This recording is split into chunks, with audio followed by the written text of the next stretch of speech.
안녕하세요. 이사야를 읽어주는 남자, 이 시간에는 이사야 43장부터 44장까지 두 장을 다루도록 하겠습니다. 이사야 43장은 너무나 유명한 많은 사람들이 알고 있는 장이죠. 자, 그 배경을 좀 살펴보도록 하겠습니다. 자, 그 전에 이 지도를 역사적인 배경으로서 잘 이해하고 있어야 됩니다. 여러분, 이사야 1장부터 39장까지는 아하스와 그의 아들이었던 히스기야 시대, 그런데 주적이 누구였냐면 아수르였죠. 근데 그 아수르를 집어삼킨 나라가 이제 바벨론입니다. 그래서 40장 이후부터는 바벨론에 의해서 유다 나라가 이미 망했고, 그리고 바벨론 포로로 잡혀갔다가 70년 만에 예레미야의 예언대로 다시 고토로 돌아옵니다. 옛 땅으로 돌아오는 거죠. 근데 하나님께서 누구를 사용해서 돌이키시는 거예요? 바벨론을 집어삼킨 바로 페르시아의 왕인 고레스, 이 고레스가 칙령을 내려갖고 다 고토로 돌아가라, 포로 귀환을 이제 명령하는 거죠. 자, 그런 배경 속에서 우리가 좀 봐야 됩니다.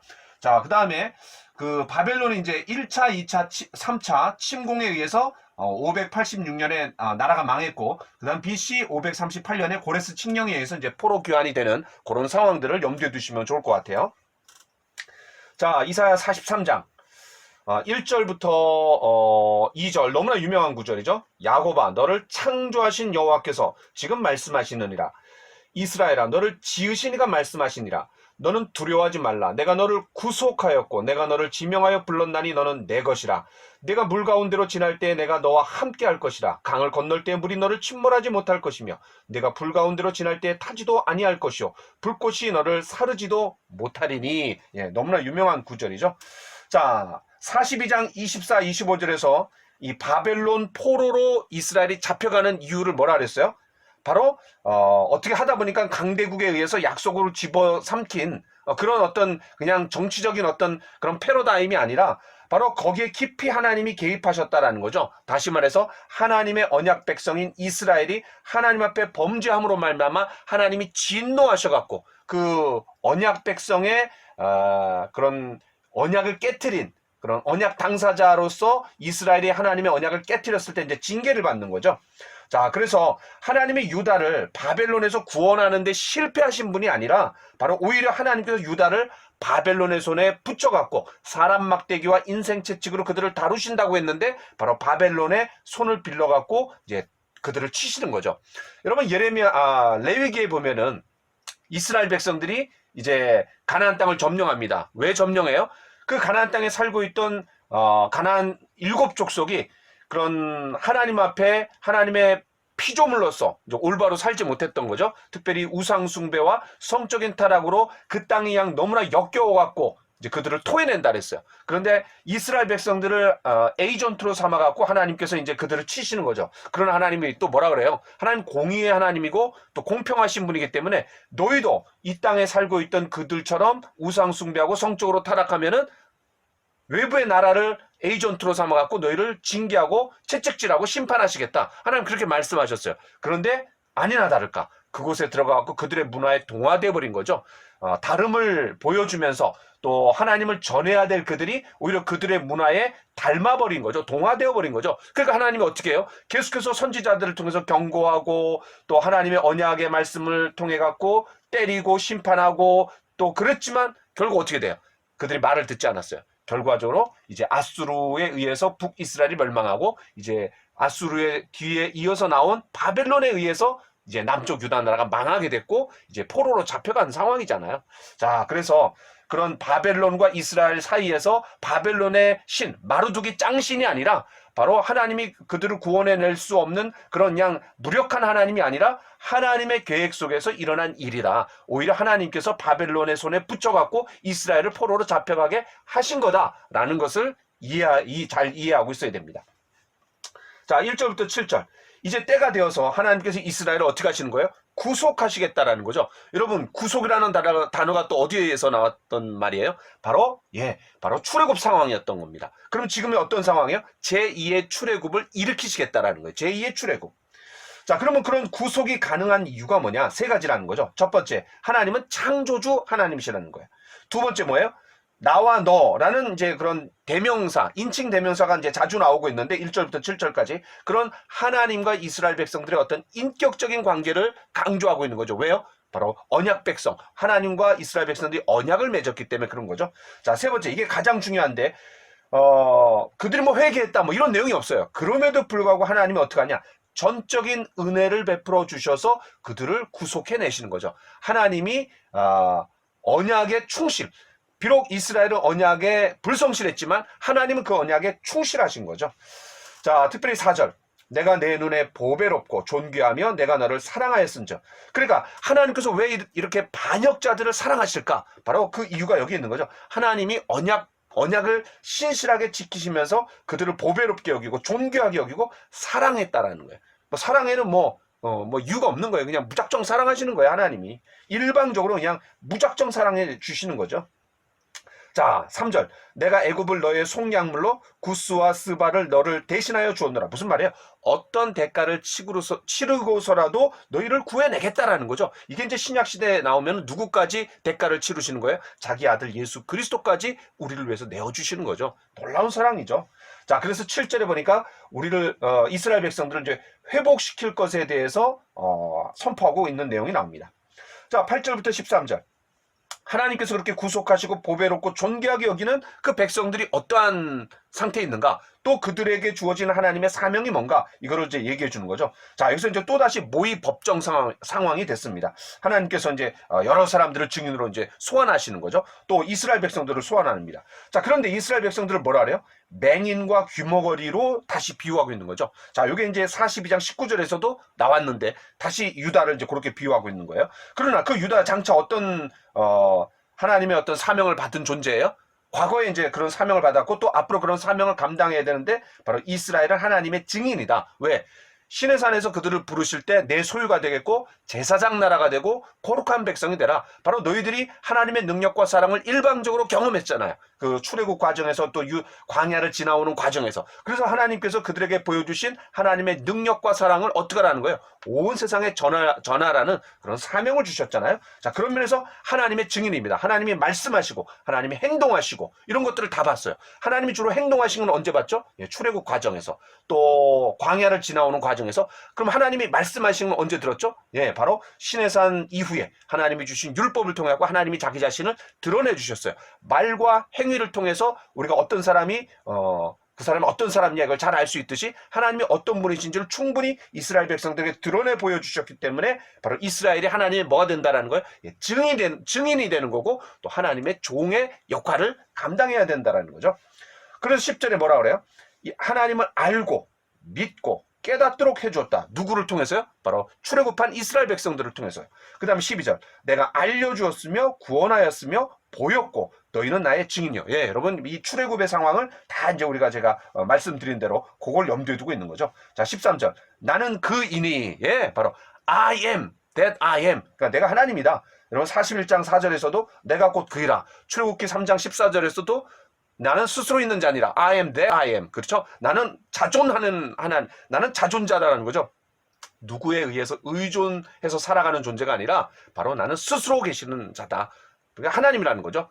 자, 이런 배경 속에서 예수님이 요한복음에 나는 뭐뭐다, I am 이런 게 이제 7번 얘기하는 거죠. 나는 세상의 빛이다. 나는 생명의 떡이다. 나는 포도나무다. 또 나는 부활이요 생명이다. 뭐 이런 얘기들이 이런 배경 속에서 나온 겁니다. 다시 말해서 예수님이 내가 하나님이다. 이런 얘기를 하는 거죠.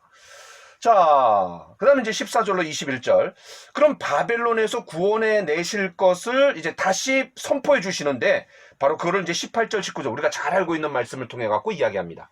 너희는 이전 일을 기억하지 말며. 자, 이전 일이 뭡니까? 바벨론의 포로, 또 심판, 그 다음에 옛적 일을 생각하지 말라. 도리어 이제 옛적 일까지도 생각하지 말라는 거예요. 왜 그래요? 왜 이전 일을 기억하지 말고 왜 옛적 일을 생각하지 말래요? 보라, 내가 새 일을 행하리니. 하나님은 언제나 새 일을 행하기를 원하신다라는 거예요. 이제 나타낼 것이라. 너희가 그것을 알지 못하겠느냐? 반드시 내가 광야의 길을 사막의 강을 내리니. 과거에 출애굽 때는 어떻게 했어요? 홍해 바다의 길을 내셨어요. 이제는 어떻게 한다라는 겁니까? 광야의 길을 내셔갖고 사막의 강을 내셔갖고 그들을 돌이키겠다라는 거죠. 하나님의 놀라운 능력을 이제 얘기하는 거예요. 그럼 그렇게 하시는 이유가 뭡니까? 그 결과가 뭡니까? 자, 21절. 이 백성은 내가 나를 위하여 지었나니 나를 찬송하게 하려 함이라. 그 목적이 뭐예요? 하나님의 그런 영광, 하나님의 능력, 하나님의 사랑을 찬양하도록 하기 위해서, 하나님을 높이도록 하기 위해서 하나님 그렇게 해주셨다라는 거죠. 이게 이제 우리가 지음받은 목적이고 우리가 구원받은 목적이죠. 자, 그 다음에 22절부터 28절까지 봅시다. 자, 이제 다시 그럼 미래에서 다시 현실로 돌아오는 거예요. 참 이게 아픔이 있는 거예요. 자, 이사야에서는 현실을 얘기하다가 미래를 얘기하고 소망을 얘기하고 그러다 다시 현실, 냉혹한 현실로 돌아오고 다시 미래를 얘기하고 이게 이제 계속 반복돼 왔어요. 자, 문제는 뭡니까?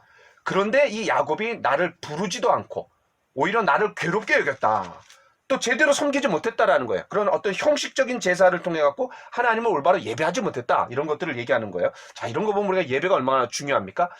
주일날 함께 모여서 드리는 예배. 정성과 마음과 물질이 들어가 갖고 하나님을 온전히 내가 섬기고 하나님을 높여드리는 시간입니다.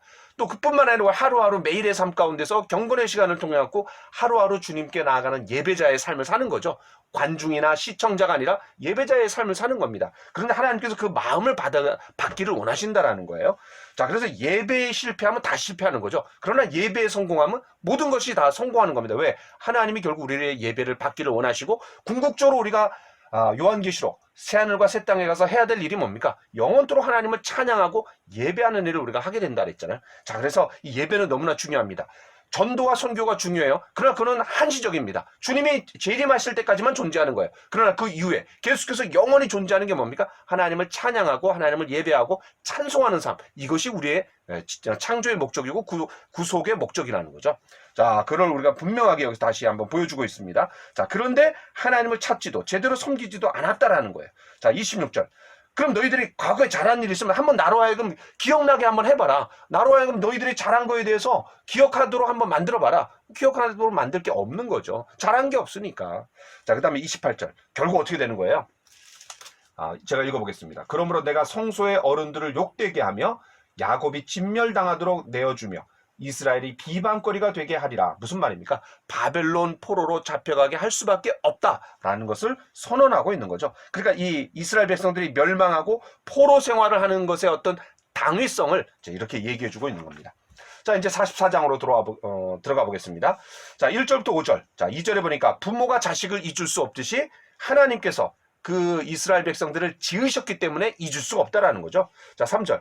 그런데 어떻게 해요? 하나님이 영을 부어주시겠다고 약속하는 거죠. 그 결과 하나님께서 영을 부어주셨기 때문에 이스라엘 백성들이 어떻게 해요? 나는 여호와께 속하였다. 자기가 여호와께 속하였음을 그의 손으로 기억하고, 자, 그러면서 하나님 앞에 기뻐하는 거죠. 자, 6절부터 8절. 자, 여기는 이제 하나님의 유일성을 강조하고 있습니다. 나는 처음이요 마지막이다. 나 외 다른 신이 없다. 자, 그러면서 뭐라 그래요? 바로 이스라엘은 하나님의 증인이다. 그런 이 세상에 내가 유일하고 또 나 외에 다른 신이 없다라는 것을 너희가 경험하지 않았냐. 그러니까 너희가 나를 증언할 또 종이고 증인이다. 자, 이런 사명을 얘기해 주는 거죠. 자, 9절부터 20절. 야, 여기 이제 우상이 어떻게 만들었는지 아주 자세하게 묘사하고 있습니다. 한마디로 뭐예요? 사람이 만든 물건이 어떻게 사람을 구원할 수 있겠느냐. 자, 아주 아이러니한 거죠. 피조물이 어떻게 피조물을 구원해요. 자, 그런 내용을 얘기합니다. 그래서 아주 우상을 만드는 과정이 자세하게 묘사되는데 특별히 14절에 보니까 우상을 뭐라 하냐면 자기를 위해서 만든다라는 거예요. 여러분, 우상이 뭔지 아세요? 내가 원하는 것을 인격화한 게 우상입니다. 결국 내가 원하는 것을 얻어내기 위해서 내가 만드는 거예요. 나를 위해서. 그러니까 결국 우상은 누굽니까? 나입니다. 내가 우상인 거예요. 자, 그래서 우상의 본질은 바로 나다. 이런 걸 우리가 분명히 새겨야 됩니다. 자, 21절부터 22절.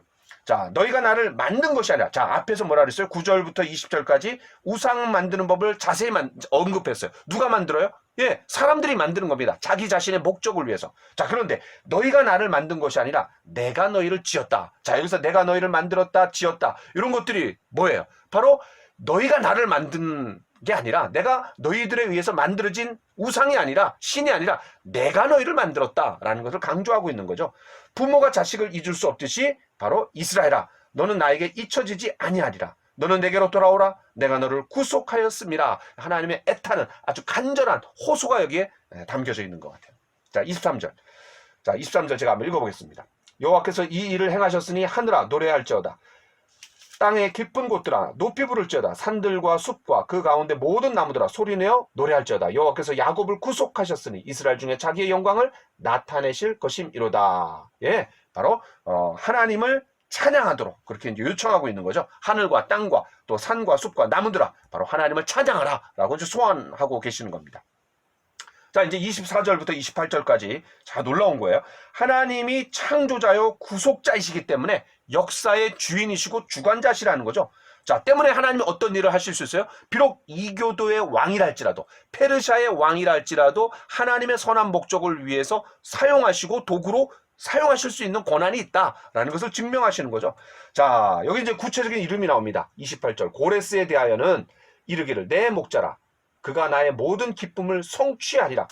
또 예루살렘에 대하여는 이르기를 중건되리라 하며 성전에 대하여는 내 기초가 놓여지리라 하는 자니라. 야, 얼마나 놀라워요.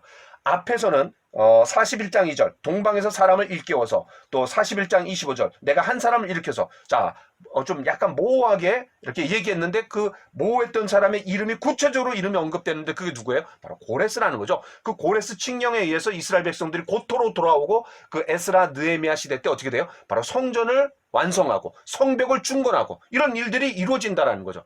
야, 이거 얼마나 놀랍습니까? 여러분, 이사야 선지자가 BC 700년경의 사람입니다. 7세기의 사람이에요. BC 7세기. 자, 그런데 바로 언제 일어날 일을 예언하고 있는 거예요? BC 5세기에 일어날 일들을 하나님이 다 아시고 알려주셔서 예언하게 하시는 거죠. 이게 하나님의 말씀의 놀라운 능력입니다. 앞으로 되어질 일들에 대해서 이사야에게 다 환상을 통해 갖고 보여주는 거죠. 자, 그래서 쓰여진 게 바로 이사야서 44장 또 43장입니다. 자, 오늘 여기까지 하겠습니다. 감사합니다.